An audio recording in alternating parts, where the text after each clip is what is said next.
అండి బాగున్నారా? నేనైతే బాగున్నానండి. మీరు బాగున్నారంత మనస్ఫూర్తిగా కోరుకుంటున్నా. Welcome to my channel Vijaya కోటియా vlogs. ఏంటండి సండే స్పెషల్స్ ఏం చేశారు? నేనైతే మటన్ కర్రీ ప్రిపేర్ చేయబోతున్నాను. ఆ ప్రాసెస్ అయితే మీకు అయితే చూపిస్తా.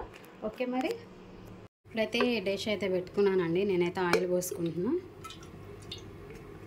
ఎప్పుడైనా సరే నాన్ వెజ్లోకి ఆయిల్ అయితే ఎక్కువే ఉండాలండి. ఆయిల్ అయితే వేసుకున్నా. ఆయిల్ ఇటెక్కాలి. ఆయిల్ అయితే ఈటెక్కిందండి. ఇప్పుడైతే ఉల్లిపాయలు పచ్చిమిరపకాయలు వేసుకున్నాం. ఉల్లిపాయలు అయితే వేగుతున్నాయండి.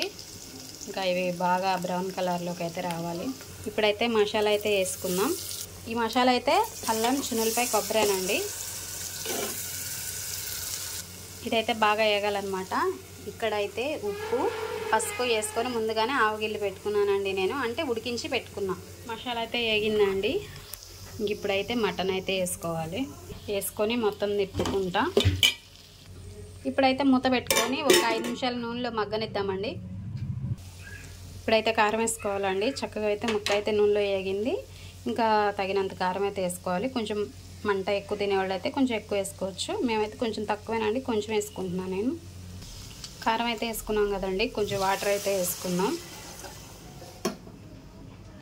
ఇదైతే ఉడకాలండి. ఇంకా మసాలా అయితే కొంచెం ఉంది, అది దింపేటప్పుడు అయితే కొంచెం వేసుకుందాం. పొడి మసాలా అయితే వేసుకోవాలి. కొత్తిమీర, పుదీనాకు కూడా వేసుకోవాలి. ఇలా ట్రై చేయండి, సూపర్గా ఉంటుంది కర్రీ. అయితే గ్రేవీగా అయితే వచ్చిందనమాట. ఇప్పుడు లాస్ట్లో కొత్తిమీర అయితే వేసుకోవాలి. కొద్దిగా అయితే పొడి మసాలా వేసుకోవాలి.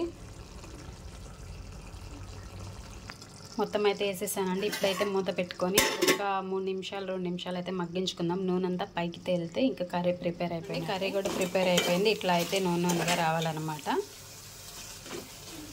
ఇట్లా అయితే గ్రేవీగా కర్రీ చేసుకుంటే చాలా బాగుంటుంది. కర్రీ కూడా అయిపోయిందనమాట. ఇంకా అయితే భోంచేయటమే అనమాట. ఇలా అయితే ఒకసారి ట్రై చేయండి, చాలా బాగుంటుంది మటన్ కర్రీ అయితే. మా వీడియోస్ కనుక మీకు నచ్చినట్టయితే లైక్ చేయండి, షేర్ చేయండి, కామెంట్ చేయండి, సబ్స్క్రైబ్ చేసుకోండి. Please support. ఓకే, మరి బాయ్.